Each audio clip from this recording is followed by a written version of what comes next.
Welcome into the Cougar Tailgate, where BYU fandom lives. Here's your host, Lauren McLean. How's it going, everyone? We have another week of the NBA playoffs, which means some heated rivalries, and maybe they didn't start off as rivals, but when you're playing in a best-of-7 series, fans tend to intensify the matchup. Today, we're going to be talking about what it's like to be living in enemy territory, whether it's for college or professional sports. Later in the show, we're going to bring on some fans who are involved in some of the greatest collegiate rivalries in the country. But first, let's bring on a guy who knows all too well what it's like to be the lone Aggie amongst a bunch of Cougars, Ben Bagley. What's up, Ben? Lauren, how are you? I'm doing great, thank you. Good. I'm glad. I'm doing well, too. But, Ben, for some reason, you and I both love sports. It brings out the best and worst in people. We feel an intense connection and loyalty to the team we're cheering for some reason. For example, I've been a Utah fan my whole life. I'm pretty sure I've watched the Memphis Grizzlies play before the series 0 times in my life. And yet all of a sudden, I'm super annoyed with Dylan Brooks, and I feel almost a motherly protectiveness when he's talking trash to the Jazz players. Stupid, yes. Irrational, absolutely. But that's what sports can do to you. Ben, have you ever felt that way about one of your teams? Yes, there's a guy by the name of Bill Romanowski. Many NFL players or fans will know that name, 49er, Bronco, Raider.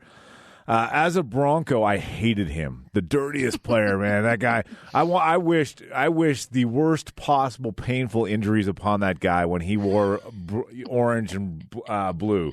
Then one off season, lo and behold, the Oakland Raiders signed Bill. My favorite player ever. I love that guy. No one brought the intensity, the fire to the field like Bill Romanowski, the best player ever. And it's just kind of funny because this week I hear all these people talking about Dylan Brooks. I'm glad you brought it up because I was going to ask you about him. Oh, I hate that guy, blah, blah, blah. I go, what if he's wearing a Jazz uniform? I would love it. Yeah, you would. Yes, you would. He'd be your favorite player.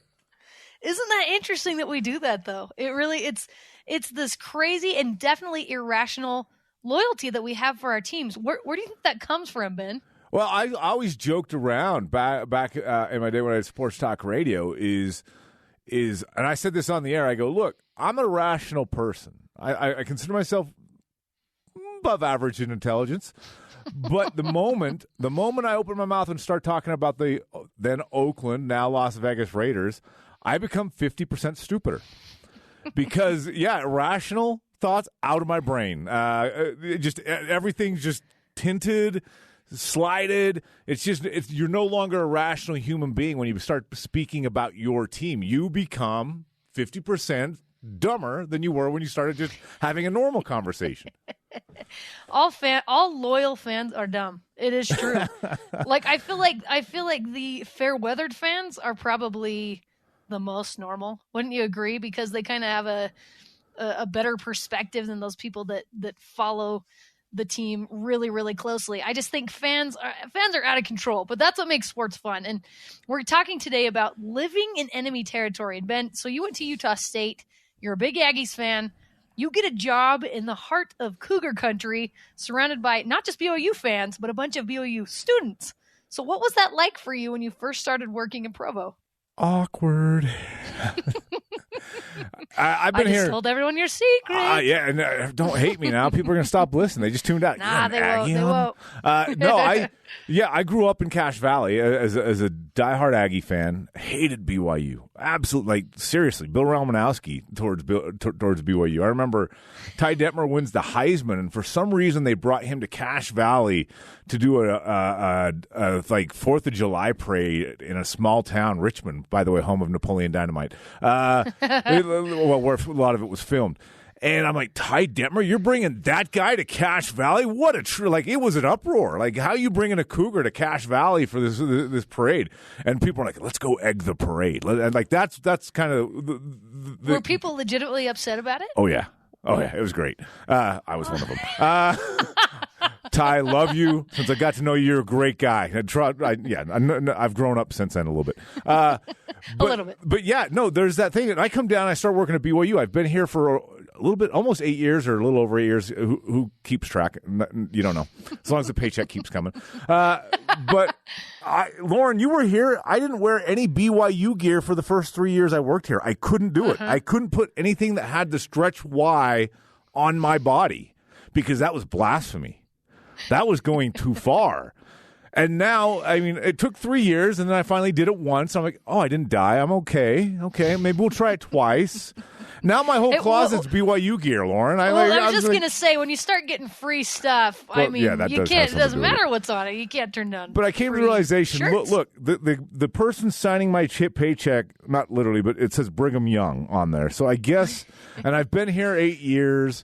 I guess I'm a BYU fan now, but no, there it was. It took me literally 3 years before I put a stretch Y piece of article of clothing on my body, and then when I started wearing it, my family disowned me, and now I'm an orphan. Like literally, it got awkward a couple times at Thanksgiving when I showed up and I had like a BYU polo or a shirt or a hat on, and you let yourself wear the stretch Y. You're getting to know the athletes, the coaches. It's your job. Where are your loyalties now, man? I'm different, Lauren. If you haven't figured that out by now, I really don't have loyalties. I cheer for teams. I mean, I have my favorite teams. I'm a diehard Las Vegas Raider fan. Oakland. See, there you go. But outside of that, I cheer for good stories. And right now, I'm employed by BYU. I guess I'm a mercenary that way.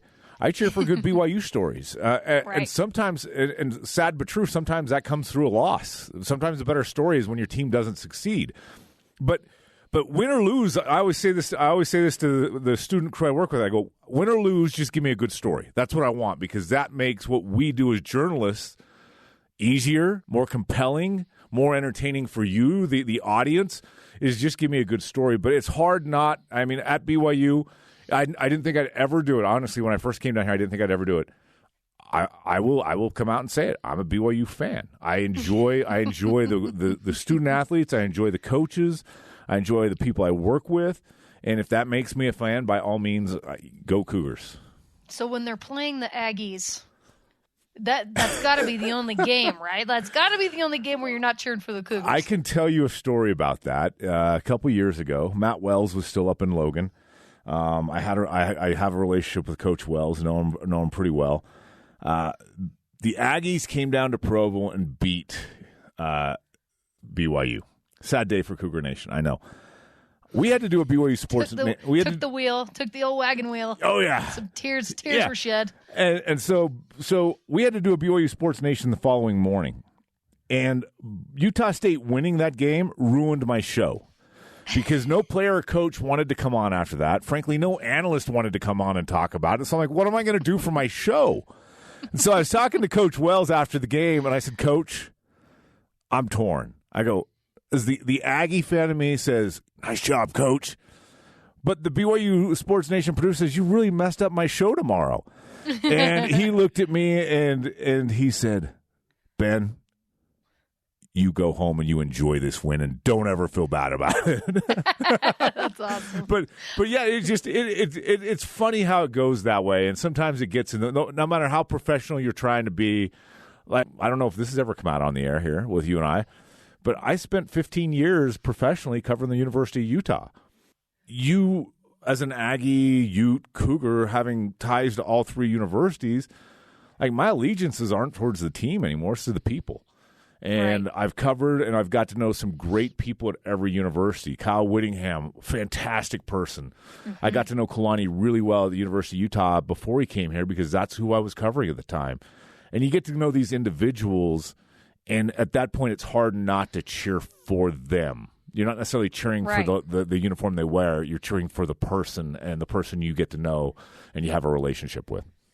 Absolutely. And I couldn't agree more. And that has a lot to do with our job, because we do get to know a bunch of these athletes. I've met Kyle Whittingham a few times. Really, really fantastic guy. My brother-in-law played for the University of Utah. I'm sorry, but I still rejoice when BYU beats them. It's just in me. So, well, Lauren, I don't know if you remember this. Quick side story. You were part of this. I mean, the one day at BYU Broadcasting where I felt unsafe and I felt threatened. Mm-hmm. I felt bullied. I felt I was in a bad place that day. It was a Halloween. I don't do Halloween dress up, but you guys talked me into doing it. And I thought to myself, well, what's a good costume that I could take to BYU that's kind of scary yet entertaining and fun?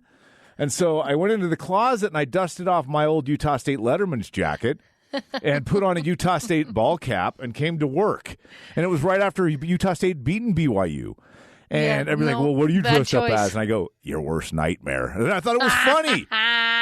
You guys hated me. Like I literally felt like I had to go to the bathroom and change because you guys were bullying me. You guys were throwing stuff at me.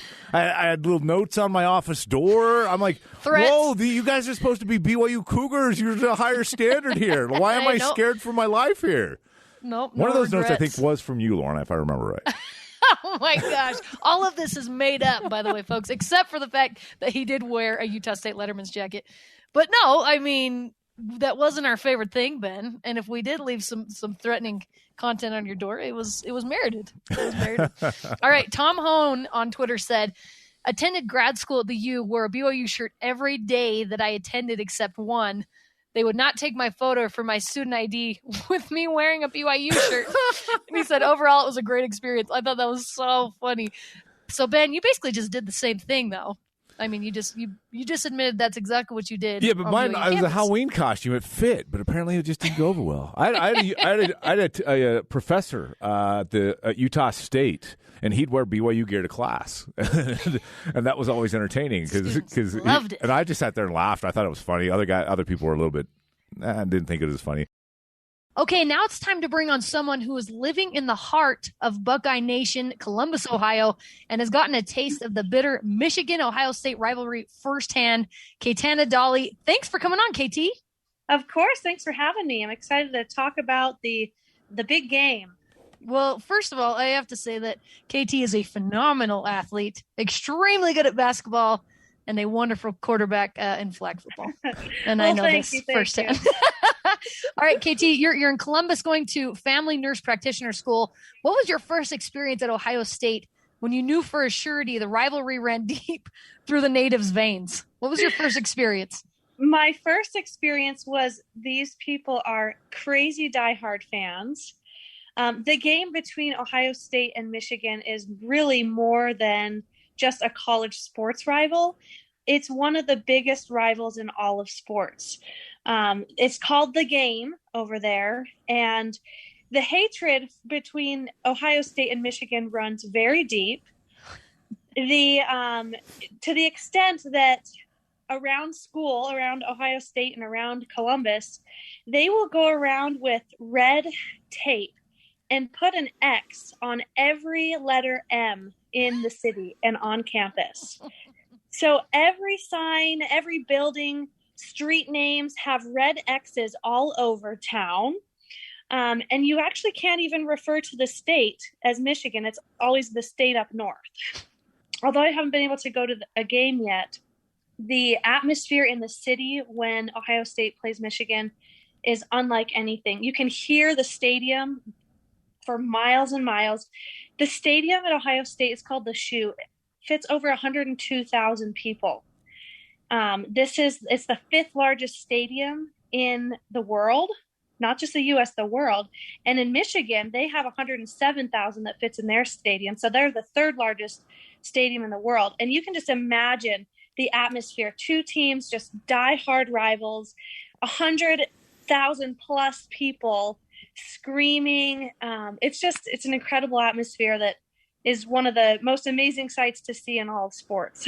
So, KT, there's a side story to the team up north. There's a tie to the BYU-Utah rivalry there because Urban Meyer, who coached Ohio State, but after he coached at Utah, had ties to the Ohio State program. And when he came and took over Utah, that's where the team down south came from because he took that from Michigan-Ohio State rivalry to Utah, right. And now BYU became the team down south amongst Ute fans. But wow, it's so yeah, they're marry the two rivalries together. But let me ask you this: think back to when you first got back to Columbus. And you got it amongst all those bucknuts, which is what the fans call themselves there. When did you? What was your first experience when you looked around like, oh my gosh, these guys are insane? Well, really, I think the biggest thing is just hearing everybody talk about Ohio State. The city of Columbus, there's not a professional sports team like some of these other big universities, so everything revolves around the college.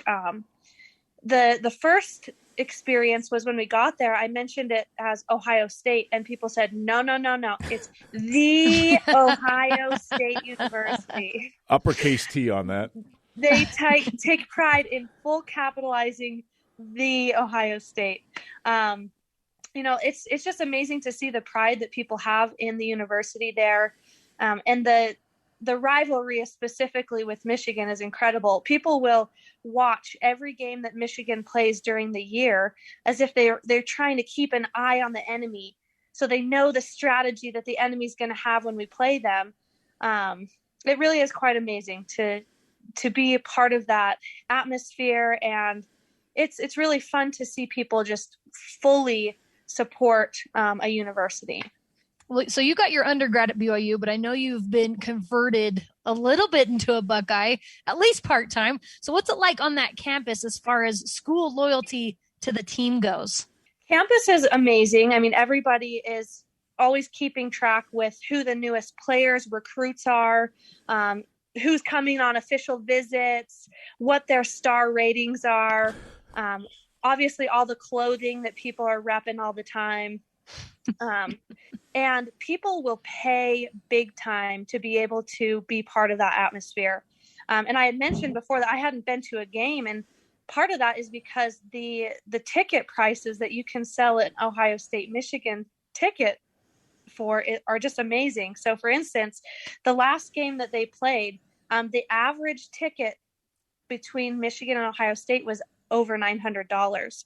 And the cheapest ticket that you can find is usually around $450. So what happens is there will be students like myself that are saying, well, I love Ohio State, Michigan, but I'm going to make some money off of this. So you buy a season ticket and you sell the one game, you sell the ticket to the game, and you can make some extra money that way. But usually, even though there's a financial incentive, people want to be at the game. So they'll just keep their ticket, and they'll be tailgating for days before and after to get ready for that big game and celebrate the wins, because Ohio State has a good record against the team up north right now. Yeah, it's been a while since that team up north actually beat Ohio State, and knowing a couple of Buckeyes, they're quick to remind you of that. How about you? When you tell people out in Columbus that hey, you're a BYU Cougar, what's the reaction you get from them? Well, first of all, a lot of people think, oh, it's okay. You can be fans of both teams because we don't play BYU. So I just have taken that and ran with it. I'll say, okay, you know what?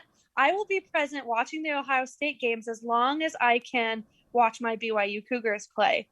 It is a challenge living in the East Coast, Eastern time zone. A lot of the times we're up until 2:00 in the morning watching the Cougars. And I have two little ones, but my husband and I sacrifice that time. We say we're up till 2:00 watching those Cougars, and we'll just be tired the next day. But we always support our Cougars. Yeah, That's good, what I like good to hear, news. KT. The first 3 games next season, all 8:30 starts. Good news for you. Oh, gosh. We'll be prepared. We'll nap before. Oh, my goodness. Being a mother of 2, that just sounds terrible to me. All right, KT, thank you so much for taking the time. I know you're super busy. You're busy in school. You're a busy mom. But that was some awesome stuff. Thank you so much for coming on. Of course. And go Buckeyes and go Cougs. I love it.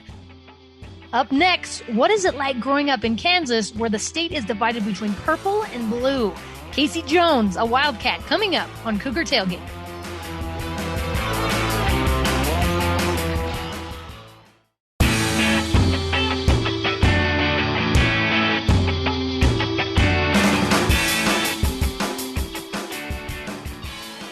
Welcome back to the Cougar Tailgate. I'm Lauren McLean. We got a peek inside the Ohio State-Michigan rivalry, and now we'll find out what charges the Big 12 battles between the Kansas State Wildcats and the Kansas University Jayhawks.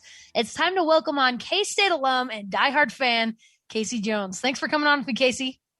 Yeah, you bet. This is one of my favorite things to talk about. Kansas State football. Kansas State in general. Yeah, Kansas State, not Kansas, though, because that's one of the biggest rivalries in the country. So how did your diehard fandom begin? Oh, man. I didn't grow up any fan. We just were Kansas fans growing up. That's how you raise your kids in Kansas. You're just fans of Kansas. Like the state of Kansas? Yep, Wichita State, Kansas State, University of Kansas. But it's really, I decided I was going to Kansas State, and then I went to a camp called Wildcat Warm-Up. Wow. Very nice. Yeah, really nice thing. And they really indoctrinated us into the traditions of Kansas State. And I think that's when it began.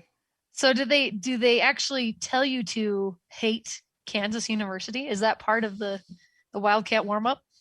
Yeah, I don't remember them saying it out loud. They must have played some sort of thing over the radio at night or something. But man, by the end of that camp, you bleed purple, as they say. Subliminal messages over the radio. It's serious. Hey, so since there are no professional teams in Kansas, how does that affect the rivalry?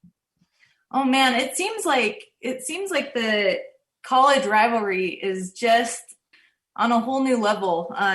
Like you camp out before the game. I mean, people camp a week early for these games, all the games, but the rivalry games for sure are just there's a lot of excitement for sure. So I can imagine. So here in Utah, the Utah Jazz kind of is the one thing that can bring Ute fans and BYU fans together. Kansas doesn't really have that. So what's the division like between the state when it comes to the two universities? Man, so I think the alums really have the deep rooted hatred for the other side. It seems like some people are able to somehow, I don't understand it, but somehow able to be a fan of all Kansas teams. But it's impossible once you go to one of the universities, I think. Yeah, that makes sense. Yeah. So you mentioned that you had the Wildcat warm-up. What are some of the other crazy stories or traditions that you know of surrounding the rivalry? Oh, man. So this rivalry has been going on for a long time. It started in 1902, at least for football. And KU and K-State, so they're kind of like Utah and BYU as far as distance. And so they're only about an hour apart, and only one highway, I-70 is the road in between. And so they're kind of close in proximity, and it's just, they're easy to hate, you know? I mean, we're just so close, and you have to have those healthy, that healthy hatred towards someone. And so we just decided to do that toward the University of Kansas.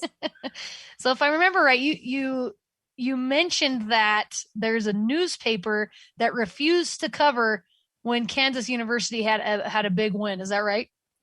So I remember this clear as day. So it's definitely scientific fact and the truth. But when I was going to college, KU won the NCAA national championship, the whole tournament. And I promise you, it was not in the local Manhattan, Kansas newspaper. It was another day. No one was out partying. No one was in the streets. It was just a random day as far as we were concerned in Manhattan, Kansas. The rest of the state is going nuts. Parties in the streets, but it was another Tuesday. I don't know what day it was, but it was just another day. And I don't even wanted to think about it. It was one of the funniest things. I remember it just so clear. It was so funny. So, well, now that some time has passed and you've lived in Utah for a while now, how do you feel about the rivalry? Has it changed at all, or is the hatred still running deep with you? Oh man, I actually called one of my friends today that went to KU, and I was like, do you still feel that in your soul, that hatred toward K-State? And she said, absolutely. I still to this day cannot wear purple. And I thought that was really funny because that's kind of still how I feel. And I know the rivalry's still going strong at the school, because like even last year there was a big brawl during they call it the Sunflower Showdown, when K-State and KU go head to head. Uh-huh. And there was a big brawl during the game in 2020. Yeah, that was last year, January 2020. And so I know it's still going strong for them, but it's definitely still strong in my heart as well.